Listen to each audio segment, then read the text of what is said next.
This is Natural Powerlifting Radio.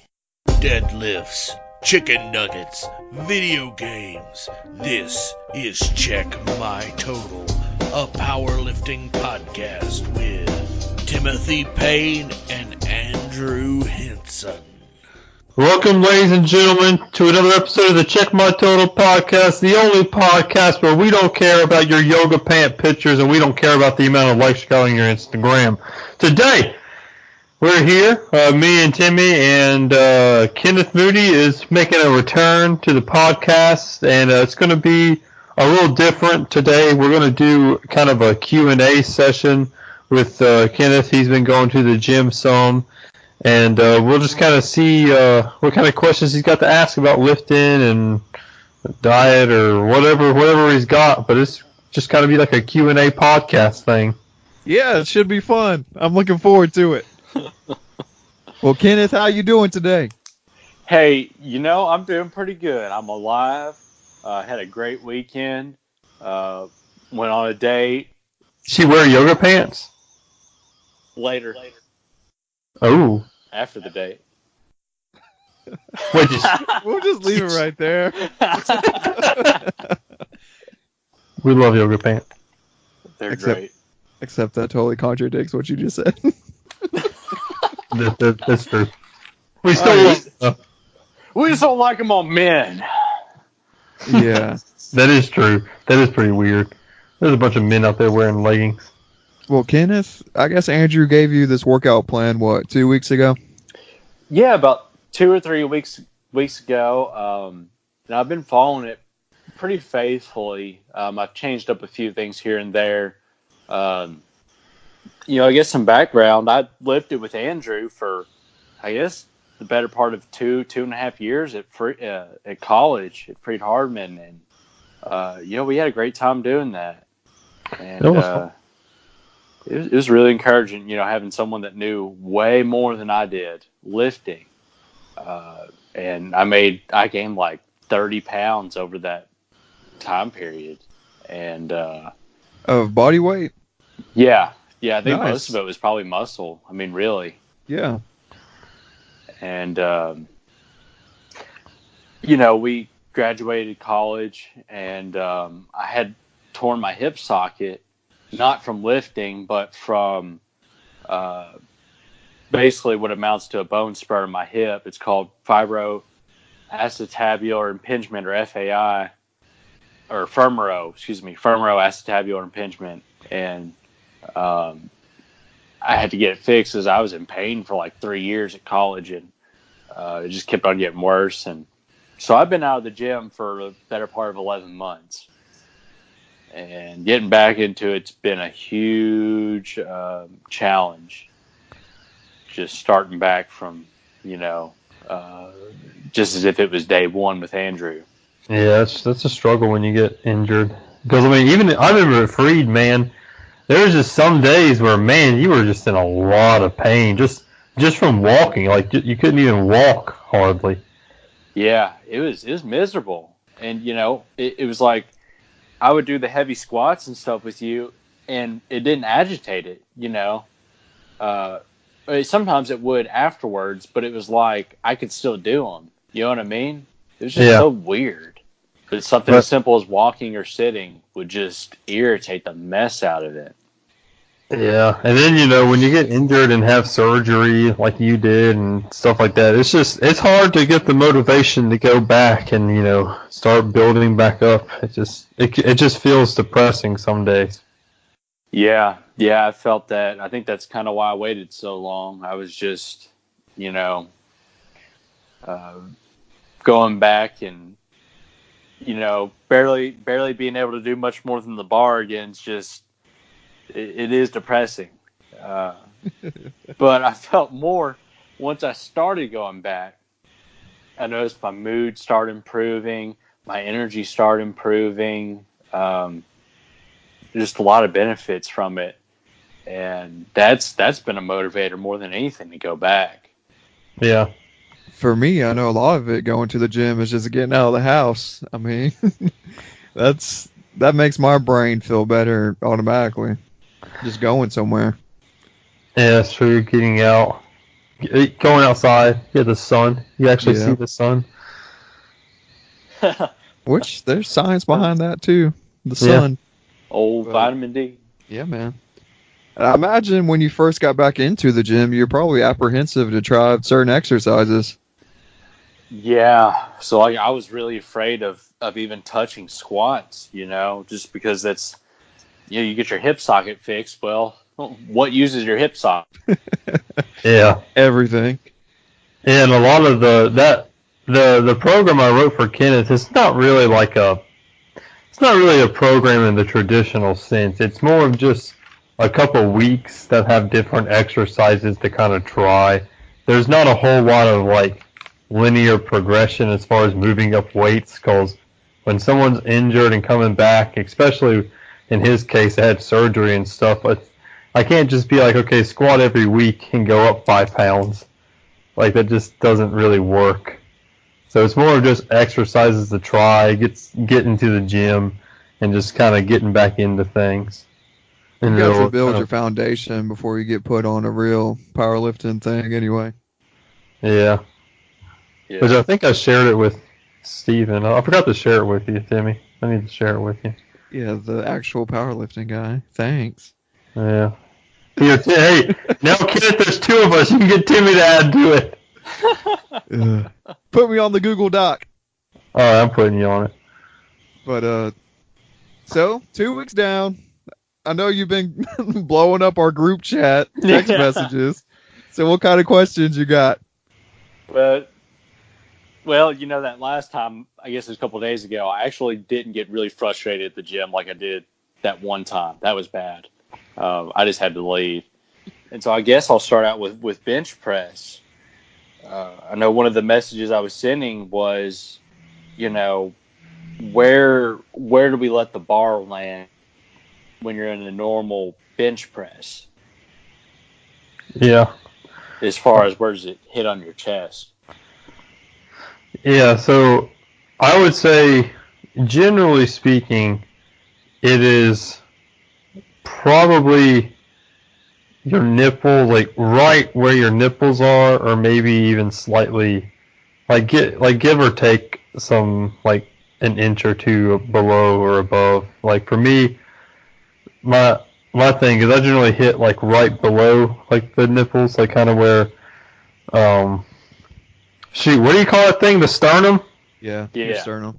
Yeah, kind of where the sternum's at. Not a little above the sternum. Your sternum's all the way down the middle. That's what's holding your ribs together. Yeah, the middle of my sternum is kind of where I hit, right below my nipples. Yeah, I'll actually hit a little bit lower than that, just because it's powerlifting and you're trying to shorten your stroke as much as you can. So but there's actual rule, you can't be below your sternum. So if you're trying to bench off your belly, that's considered, a disqualification. Right. So I'll go all the way to the bottom of my sternum, because that's where the highest point is. Once you fill up with air and all that kind of good stuff. And also, Kenneth, specifically for you, your arms are a lot longer than mine. And yeah. I don't know, you and Timmy might have similar arm lengths. Maybe your arms might be a bit longer, but your arms are definitely longer than mine. So you're probably going to touch, I don't know, probably more similar to kind of T-Payne's touching. Where are your fingers at on the bar when you bench? Are you on the rings or anything? Usually usually it's my ring finger I'll put on the line. Yeah. Yeah, I do the same thing. I use my ring finger. But so are y'all saying that it might be a better idea if your arms are longer to have the bar a little bit below your nipples when you land? Probably, yeah. Or is it really just whatever feels comfortable? You want your arm to be... Now I'm talking about... Because we get on this tangent of arm angles, and there's about 20 different ways that you can talk about your arm being in a certain angle. Forget about your body, forget about everything. You want your arm to be at 90 degrees when you're touching your chest. Yeah, like you should be able to draw, like when your bar is on your chest at the lowest point in your bench, you should be able to, like, someone should come to your elbow and like they should be able to draw that little 90-degree square box from your forearm down to your elbow when the bar is down, like that little thing in math, the right triangle sign. Someone should be able to like come to you when you're bench pressing and you're at the very bottom with the bar on your chest, and they should be able to draw like a right angle. Okay, well, in the crease of your elbow. Yeah. Yeah, you want your forearm to be as straight as you can have it. So what about... Oh, go ahead. I was going to say, if your forearm is tilted back toward your head, then most likely you're way too high on your chest. And then, if you're tilting out towards your feet, then you're too far away from where you need to be. So I hear people talk about arm flare, right? Right. And that's a little bit different than what we just talked about, isn't it? And maybe that's where some of the confusion was when we were talking yesterday or the day before about that. I think, it's the jargon. It's easy to get mixed up. Text message, phone call. You're not sending, unless you're sending picture messages, and even then it's difficult. But I know, for example, on a closed grip bench press, you have your elbows tucked in pretty tight to your chest, into your body.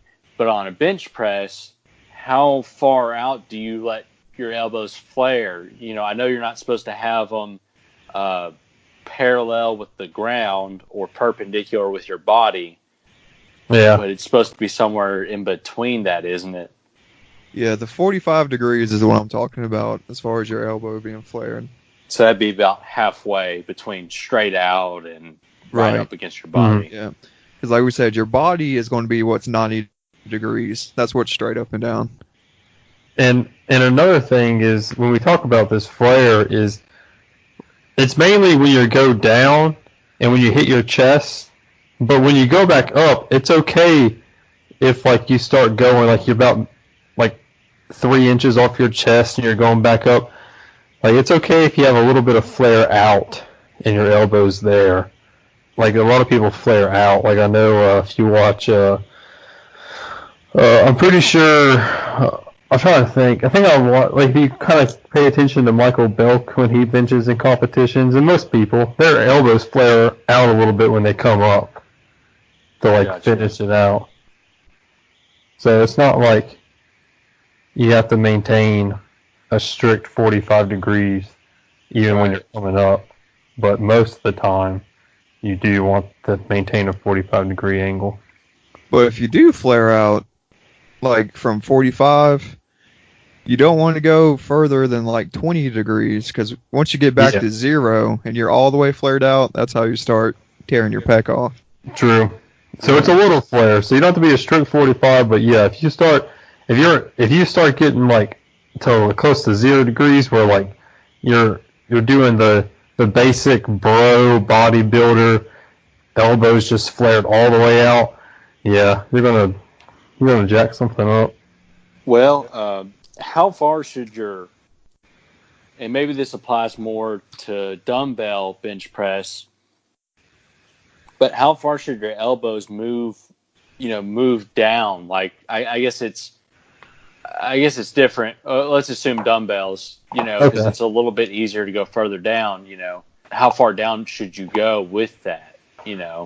Should you just make sure where your arms are more in line with your body, or should your elbows, the bottom of your elbow, go below your body? Does that make sense? Yeah, no, it makes sense. 'Cause, I mean, obviously on the bench press, like you can go so far. You only go so far. I mean, unless you're pulling the bar through your body. Yeah. I think for me, like for like dumbbell benching, I like to go until I still like to maintain that 45 degree angle, and I still like to keep my forearm perpendicular with my elbow.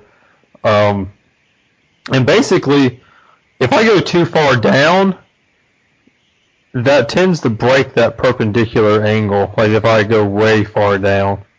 Mm-hmm. So really, I'm just trying to maintain the same form and like the same kind of principles I do in the bench press, and kind of go.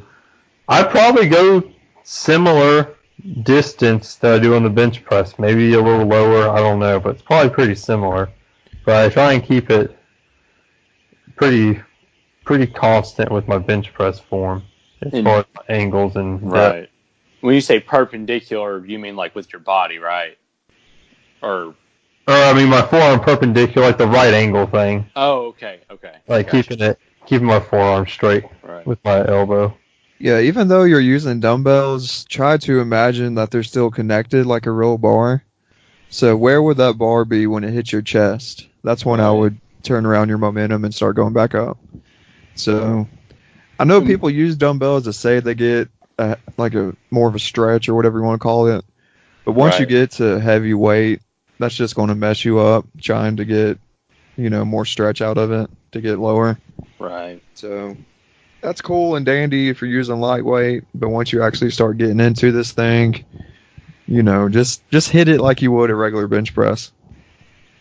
Now, let's see. I've heard that your feet is one of the most important parts of a bench press, but I'm not sure, even when Andrew and I were lifting together, that I ever really understood or made use of that like I should have been. Could you explain that? You want to take it to me? So the goal on your bench press, as far as your feet and your legs are concerned, is that you can actually use leg drive to help you push the weight. It's a timing thing because, as soon as you get on your chest, you have to, tense up and push with your legs as soon as you try to press it. And if you time it just right, it's almost like getting a boost or something. If you're, playing Mario Kart or something and just jumped off a big cliff, you get a boost. But so you're trying to match your legs kind of backwards, with the same time you're pushing off your chest. Right. So you're pushing against the floor with like your heels almost into the floor. Right. So you're almost you're pushing back towards your head. But the goal is you can't slide on the bench or have your butt come up if you're doing a powerlifting meet. But when you see people's butts and stuff come up off the bench, that's because they're trying to get some leg drive into it. Did you have your feet flat on the ground when you're pushing throughout the leg push, or is it okay for your front of your foot to come up, or would that mess something up? That'd be fine, and a lot of people actually bench off their toes, which I don't do. I like having my feet flat on the floor, but I'll spread my legs out pretty wide, and I know a lot of people try to keep their legs almost, tucked against the bottom of the bench, and they'll put their feet like back behind their butt. So that's another reason why they're on their toes. Yeah, but I feel like being in that position, you can't get any leg drive out of it. I don't know. Yeah, so I'm a toe bencher. I don't do the flat feet thing, and the reason I do the toes is just because it helps me get a little tighter and a little better of an arch in the back and stuff. But you're not tucked up right behind your butt, are you? No. I'm not tucked up behind my butt. As far as the leg drive goes from that perspective, it's the same principle. My heel's not on the floor, so I'm pushing with my toes, and it's kind of like let's say your feet weren't planted, you didn't have them planted on the ground. If you did the same motion, you should kind of kick. It should be like you're kicking in the air, like if you do that movement. So if your feet weren't planted, you would be kicking your leg out. And as far as your butt going off the bench, and some ways to minimize that is generally, for me, if you can get your legs and feet a little bit closer to you, I don't go crazy as far as trying to tuck my feet and get them under my butt. But for me, if my feet are wide, or not really wide, if my feet are far out and not tucked in a lot, then I have the tendency for my butt to shoot up off the bench a lot more. But for you, for instance, just, getting back into the movements, I think staying flat foot is fine. And you did it quite a few times benching. When I would tell you, like when I would kind of put it into your mind, hey, Right. don't forget to push with your feet. But it's also hard just to do it. I think pushing your feet and using your feet and legs in the bench press just takes a little bit longer to grab. Like it's not as natural to use your legs when you're bench pressing. And like you would do a decent job. I remember when I would kind of cue you and be like, hey, don't forget to use your legs. And Right. But yeah, like if you don't have someone there reminding you, it's kind of difficult. Well, let me get to my next question on regular bench press. What about, I know powerlifters usually arch their back almost to an exaggerated degree because, right, you're trying to limit the amount of space you have to move the bar. Yeah. But I've actually heard some people say doing that can actually put too much strain on the disc in your lower back. What do you think about that? I mean, I guess you get really crazy with it, yeah. I mean, depending on how your body is. I mean, I think if you're like a big, tall dude and you're over here trying to like get some crazy arch that's obviously just not going to happen, Right. then yeah, you might be going against the grain some. But other people, especially women, are really flexible and they can afford to do it. And it's kind of like a flexibility thing you can kind of build up. So you might, like for you might not have to worry about going exaggerated with it, but a small arch is good for, like a small arch will help, and it will definitely help your shoulders as well when you go to pull them back. Yeah, because you're creating that small arch by pulling your shoulder blades together. So that's where your arch is coming from. If you just do a regular arch, you're not trying to exaggerate like a powerlifter would. So it's okay if your lower back's not on the bench. Like if it's just your shoulders and your butt, that's fine. It's like I said, if you're flat back, then you're taking your base away for one. I mean, it's good to do flat back stuff in your training because it will make you stronger. But you wanna create an upper back so you have, something sturdy to have a foundation. Yeah. Sure. And like for you, Kenneth, I mean, just pull your shoulders back, and whatever natural arch in your back occurs when you do that, just let that be your arch. Don't try and get crazy with it. Just let that be your arch. Is that what you'd recommend for people that aren't really looking to get into like powerlifting competitions? They just kind of want to get strong or put on mass, muscle, etc. Yeah, because I would recommend just pulling your shoulders back and getting them, and whatever minimal arch happens, just let that happen, because one, that's a much safer position to bench from, and it's a lot healthier on your shoulders, and it just will help with longevity, so you can lift more often and push more weight, stuff like that. So yeah, I would recommend just pulling your shoulders back and letting whatever natural arch take place. Yeah, So you mean? Oh, go ahead. Usually, if you're flat backed, you're loose to some degree, and Right. when you're lifting heavy weights, you want to be as tight as possible. So when you mean pull your shoulders back, you mean like, let's say, you're sitting in the chair playing video games and your shoulders are kind of slumped forward. You're talking about pulling them back, so almost like you're trying to touch your shoulder blades together. Is that correct? Yeah, you're trying to squeeze them together. And just keep it tight. Just keep it there. But when you do that, you shouldn't be shrugging upward. That is correct. Yeah.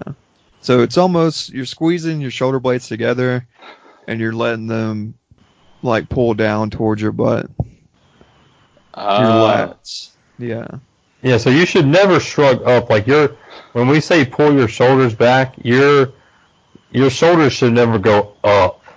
And like your trap should never rise and stuff. Like Right. it should just be a backwards motion. And when you squeeze your shoulder blades together, your chest will actually puff out. So that's one way you can tell if you're doing it the right way. What about bar press? Don't you kind of, you get to your resting, you kind of walk it out, so to speak. You have your eyes underneath the bar, and you get in position to where you want it to land. But when you pump it back up, you don't go straight up. You kind of go back at almost an angle, don't you, towards the rack? Yeah. So it's kind of like if the bar starts with your eye at your eyeballs or like at your nose, middle of your nose, something like that, then the bench press should also end there too, or at least end around there. Like, so when you're, I don't think that's where it starts though. I think that's how you get people in trouble and chop somebody's head off. Like if you're lifting out for somebody and it's over their face. Oh yeah, I mean, yeah, that's true. I guess mine's more on my chin. I don't know. Yeah, it's not directly over. The bar should be over your chest before you start down. Oh yeah, that's what he's saying. Because when you should be able to see off, the bar. Like you should look towards your feet and be able to see the bar, but that bar is not over your head. Not when you're lifting it, right? Right. Yeah. But when you take it off the rack, I was just making sure y'all weren't starting with the bar over your head. No. Well, now it might end up over your face, kind of like Andrew said at the end of the lift once you do that arch. Yeah. Yeah. So usually I'll come down straight, and then when I'm pushing it off my chest, that's when I'll start to arc back towards my head. But that gets the shoulders in it. Yeah. Right. You're just putting more muscle groups into the lift. You don't take the bar off the rack at your sternum. You take it off more closer to your head when you're initially taking the when bar it's actually in the rack? Yeah. Yeah. Okay, I got you all mixed up. I got you. Yeah. Like when it's in the rack, like it's kind of eyeball, middle, nose area. Yeah, if it's behind your head and you can't even see the bar, then you're just screwing over your lift off guy. Get up under the bar and help your lift off man. Yeah. Don't leave him hanging. So what do you think? Yeah. Y'all are completely right. I just didn't understand what you're trying to say. No, it's all right. Yeah. Well, what do y'all think about incline and decline bench press? As far as what's different about them besides obviously your incline or decline? Well, I'll be honest. I haven't done decline in years, and I don't really. No one that really trains with me has really done decline either, so I don't really have a lot to say about decline. Besides, I feel like people use the decline just because it's there, not really because it's something that you have to have. Yeah, I could be really wrong on this, but I don't really see what the decline bench really buys you. I mean, I guess it helps out your lats and like that tricep that's near your elbow. Yeah, so I don't know. Maybe I need to hop on the decline one day and get a better perspective, but I don't really know a whole lot about it because I don't really see what it offers. Because like the flat bench obviously is close to competition bench and it helps me there. And incline I think is really helpful because it is more of it puts more stress on the shoulders and kind of works your shoulders more, and I triceps think, too. And your triceps. It's a longer movement. Yeah, it's a longer movement. I feel like the motion that you use, like the motion your shoulders go in, kind of carries over to the motion that your shoulders go in on a flat bench a little bit. So like, yeah, that's why I like the incline. And like you were saying the other day, Kenneth, the incline is a more straight up and down bar path. Like my incline might not be completely straight up and down, but there's a tiny angle, kind of like the bench press in it, but it's not a whole lot. It is more straight up and down. Yeah. Well, how do you lay on the bench with incline? Is it the same as regular? So I don't really do, like, I don't worry about an arch. Like, I still pull my shoulders back, and whatever arch I get from pulling my shoulders back is the arch I work with. But I don't, and my feet are flat, like I'm not on my toes at all. My feet are flat on the ground, and yeah, that's kind of what I do as far as laying on the actual bench. Yeah. What about the seat height? That's something I kind of struggled with the other day. I was trying to adjust it and just find what was comfortable. I was having a hard time. Yeah, that, I'll be honest, that's kind of hard depending on what incline bench you're using and where you're at. Like, especially if you don't have somebody to help you get it out of the rack. Oh yeah, even I struggle with it at the gym I go to, because like what I do is, I mean, obviously if the seat's higher, it puts you closer towards the pins, and if the seat's lower, it gets a little further away when you unrack it. And, Right. I mean, so I keep the seat kind of low, but like, I mean, you're a lot taller and you have longer arms, so like, I don't know, man. I don't know if your seat can be at a good position to where you can unrack it and never hit the pins. I'm not really sure. The one I sent you a picture of is like in their powerlifting room. Yeah. Which is a sweet room. It does seem pretty cool. But yeah, I think you might not be able to find a great setting on that seat. I guess I just do dumbbell incline. Yeah, I mean, if you really are hitting those pegs every time you go up, then yeah, it just kind of sucks. And as far as where you hit it on your chest on the incline, you want to hit it probably about 1.5 inches above your nipple. Yeah. Oh wow. Yeah. Yeah, it's pretty high, honestly, on the incline. Pretty high on your chest. Because it's the same kind of thought process. You want your forearm to be as straight as possible. So if you try to bring it down to where it's like your normal position, then your forearm is most likely pointing like towards your feet. It's not straight up and down. Yeah. And so it's basically the same movement. You're trying to have the same arm flare, the same elbow positioning with your forearm. You're just on a inclined plane.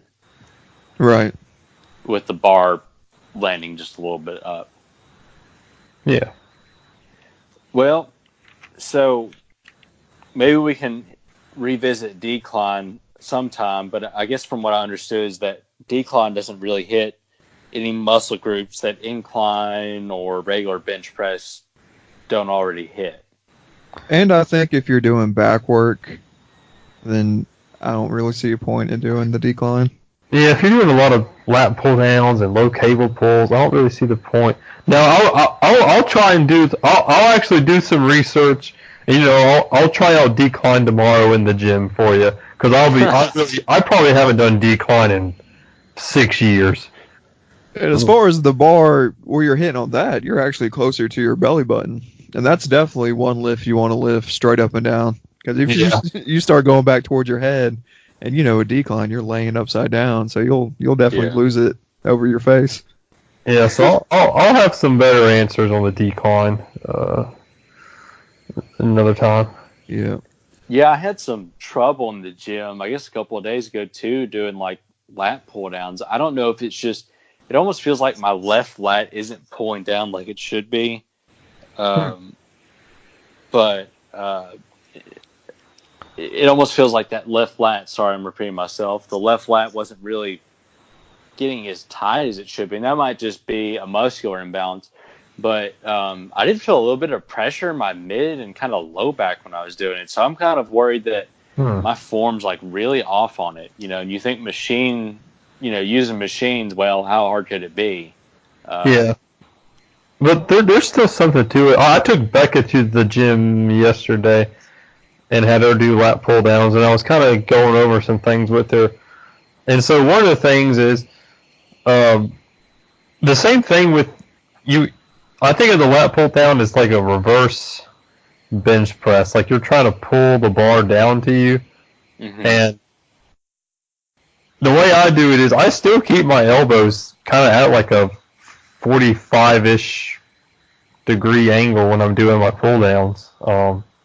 You can also imagine that you're laying on that incline, because yeah, you actually want to be leaned back a little bit, like you don't want to be straight up and down. yeah. So like you're on your butt's on the pad, and like let's say you're like starting straight up, like your back is straight up. What you actually do is you'll grab that bar and lean your back, lean back a little bit. Kind of like you would on an incline bench, and kind of get in that plane, and kind of get your elbows at a 45-ish, give or take angle, and do the pull downs that way. Well, and so do you keep an arch in your back, or do you try to keep your back more straight since you don't really have any support behind it? I usually have an arch in mine. I have a little arch, but it's not an arch because I'm trying to get an arch. It's an arch that just seems to kind of naturally happen a little bit. But the reason you want that body lean is because that's how you're actually getting into your shoulders and your lats. If you're straight up and down pulling on the bar, then that's more of an arm movement than it is shoulders. Yeah. And, if you're ever doing an exercise and you're not feeling it where you're supposed to be feeling it, then most likely, you're doing it wrong. So if you're doing lat pull downs and you don't feel it in your lats or your back, then you're not doing something right. Well, what do you, where's the bar supposed to land with that? Is it about the same as incline bench, or? Now that you can do like where your regular bench press is at. Since it's a cable, pulling away from you, you don't have to worry about losing the weight one way or another. Yeah, it's generally, I pull it like right down to my nipples. Yeah. That's generally kind of where I pull the bar. Like the bar it'll be pretty close to my nipples. Yeah. Well, what do you, and usually when you do the movement, you pull it till the bar completely touches your chest, don't you? Yeah. It depends. For me, I can do that with lighter weight just because you're more flexible and get more stretch. Right. But once I feel my back, because I'm not really using my arms. Like, yeah, you have to use your biceps to, pull it a little bit. But you're trying to use your back as much as you can. So you're squeezing your shoulder blades and stuff together really before you even try to start using your arms to pull it. Yeah. Gotcha. So sometimes I hit my chest and sometimes I don't. It just depends. Yeah. I wouldn't stress over, making it hit your chest every time. Yeah, you don't have to be religious about it. It does it most of the time for me, but that's because generally when I get the lat pull downs, it's pretty high reps, so the weight's pretty light. That's true. Where do you place your arms on it? Or your hands, excuse me? Do you put them on like the ends where it kind of curves down at a different angle, or do you use a shorter bar, or So I switch it up. I'll do sometimes I'll do it as wide as I can, and if I do go as wide as I can, I don't really touch my chest. It's just right. Yeah, that might be another reason. Yeah, it's not really going to happen a whole lot if you go as wide as you can. But yeah, I switch it up. The wider you go, the more, I guess, back that you're kind of forced to use, and I think it's good. Right. And generally what I do is I'll either put my hands right where the bar kind of curves on your standard kind of lat pull down bar, or I'll go as wide as I can, and I'll kind of switch it up depending on. If your thing calls for like 4 sets of 8, then do 2 sets one way and then 2 sets the other way. Yeah, I just switch it up.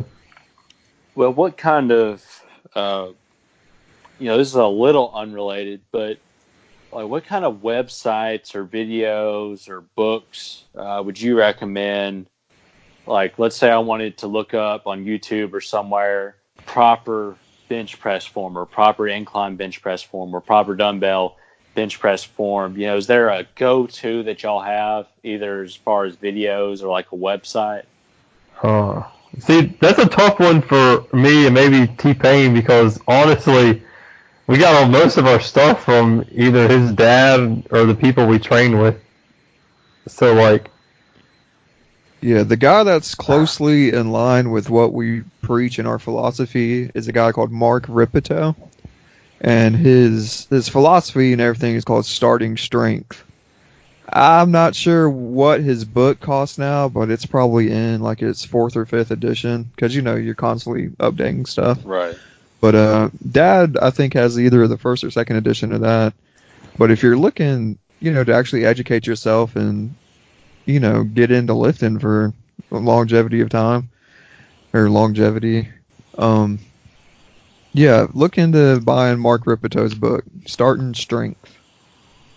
Okay, I'll do that. Because he hooks up with like a science guy, and they kind of attack it from 2 different angles. You get the science behind why you need to do it this way, but it breaks down your form for every lift and all that kind of good stuff. Right. Is powerlifting something that you would recommend for somebody that's maybe more injury prone, maybe like myself, that doesn't have as much coordination, depth perception as maybe what normal people would have? I recommend it for everybody, to be honest. Yeah, I recommend powerlifting as far as like we're talking about powerlifting as far as your form goes, as far as a lot of powerlifting principles go, because they're not just good for powerlifting, they're just good for general athletic strength.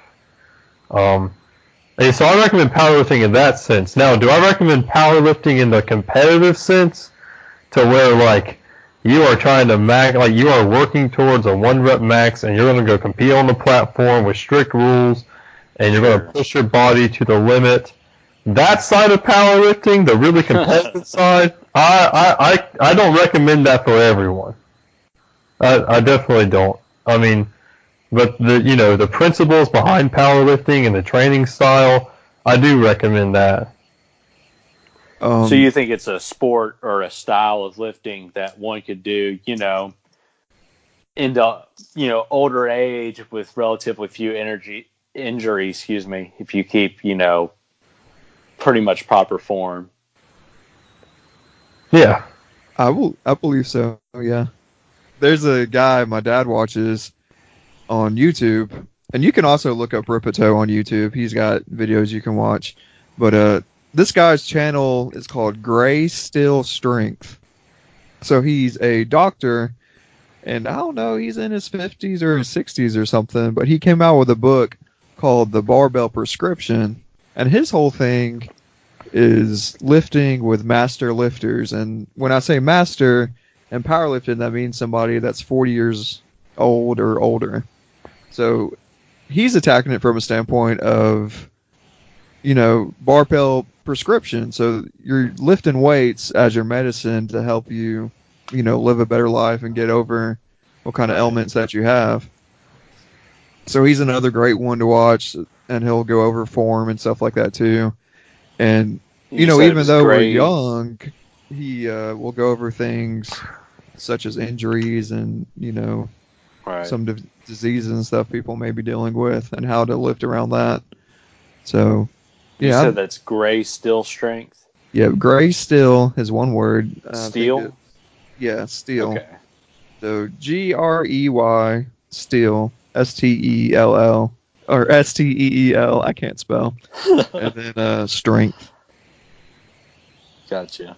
Yeah, like I said, he's got a PhD and all that kind of mess. And his website is graystill.org. Everybody's getting a little pub today. There we go. Maybe I can contact him and get him to come on. But yeah, those are the 2 guys that are in line with what we preach. So give them a look. Everybody. Unfortunately, we don't have something out ourselves. We've been talking about making a book forever. Right. Yeah.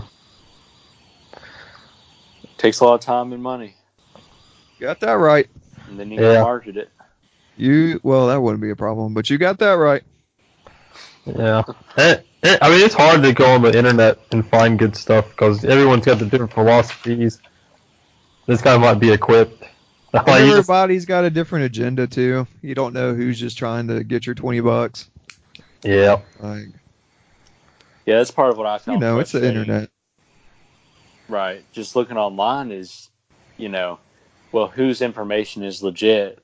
Is this just some amateur on here? But maybe they just got a lot of views on YouTube because they put a lot of money into marketing, or they knew somebody, or, whatever.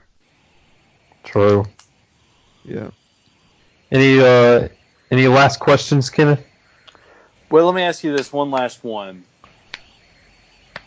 What's the difference as far as the goals and the set and rep goals from powerlifting versus like maybe more someone like interested in like bodybuilding type stuff? Does that make sense? Yeah. I think it's just the amount of like just more reps you can kind of get. Since you're more focused on muscle, you can generally possibly do more work. Like, and by more work, I mean more sets and reps at a certain weight because you're not too focused on the strength. But at the same time, it's still good to keep going. Have your 3 sets of 5 sets of 5, because it also builds strength too. It's more equated to volume. Like, if your volume's matched, then like 3 sets of 7 versus 7 sets of 3 from a hypertrophy perspective, it's probably not that different if the volume's the same. A strength perspective is different, but a hypertrophy perspective is pretty similar. Gotcha. But I don't know. What do you think, T-Payne? Yeah, I agree. I mean, what I'm going to start doing is, I guess you can equate to power building, I think is the term people are using nowadays. But, you can pretty much bodybuild and still lift heavy too. Yeah. For the most part. Because a lot of bodybuilding is focusing on like machines and accessory work. Now, these pro guys, like Ronnie Coleman and stuff, they understood they still need to lift free weights. But, like Andrew said, a lot of building muscle has to do with volume. A lot of, building strength has to do with low reps, high weight. So I still believe that you can do both to some, extent. Right. So, which is all I'm trying to do anyway. They're not exclusive. You can definitely do both. That's why you'll notice a lot of the stuff that you and me did in college, Kenneth, was, we did the heavier stuff up front, and then everything after the main lift was pretty high rep and pretty fast movement. So you can definitely do both. I mean, obviously for you, yeah, kind of stick to the higher reps because, you're still trying to get blood through the muscle, get your body moving, and you're not really pushing it right now because you really don't need to be. Right. But you got them doing like 8s. Yeah. Yeah.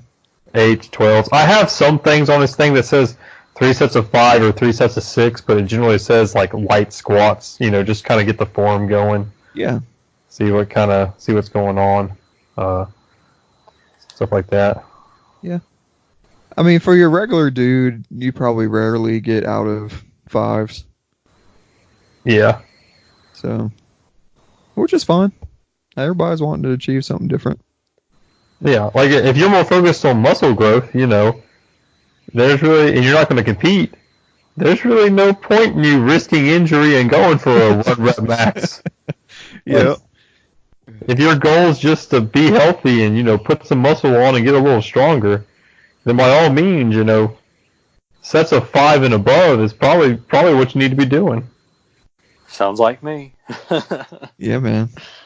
But yeah, we'll definitely get you back next week and talk about squat. I think that's the game plan I'm coming up with. All right. Sounds good to me. I've enjoyed being on. Thank y'all. Yeah, no problem. Ladies and gentlemen, the Q&A session going on. Kenneth Moody is calling to a call. Part 1 of the big split with all your questions. And we're tired tired of people sliding into my DMs, asking me, "Oh, Andrew, come over here, come right now. I'll pay you $30 if you look at my yoga pants and tell me the best bench press form." I'm tired of it. It's not fair. We don't live in a fair world. I am tired of people selling out. They're selling out too quick. I'm tired of it. You post one picture in your pants and you get 1 million likes, but the dude grinding in the grindhouse has 5 likes. I am tired of this hypocrisy. I'm tired of these double standards. And most importantly, I'm tired of the incompetent people that are living in this world wearing yoga pants and men wearing yoga pants. But, ladies and gentlemen, you do you at the end of the day, because I'm just a rambling man. Have a good one. We out. Up next is the very first Iron Girl Powerlifting Championships. The all-female event will be held at CrossFit Bang Bang in Easley, South Carolina on June 8th. Come out to support all these strong ladies, and if you happen to be one yourself, sign up for the competition at ironboypowerlifting.com. Please subscribe, and thank you for listening. Be sure to follow at CheckMyTotal on Instagram for all the latest updates. That was great. I muted it and started laughing so hard. We usually end up laughing.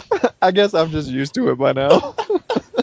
Andrew Yeah, has to say something special for me to laugh. I just don't get to hear that much anymore. True. Well, you can listen to it every week. Listen to our podcast. That's true. Every week. Which, Kenneth, I don't know if you listened to it, but Timmy compiled a podcast of all my rants from season 1. Yeah, that's what I did while we were doing the wedding. Not doing the wedding, but that week. I need to go listen to that.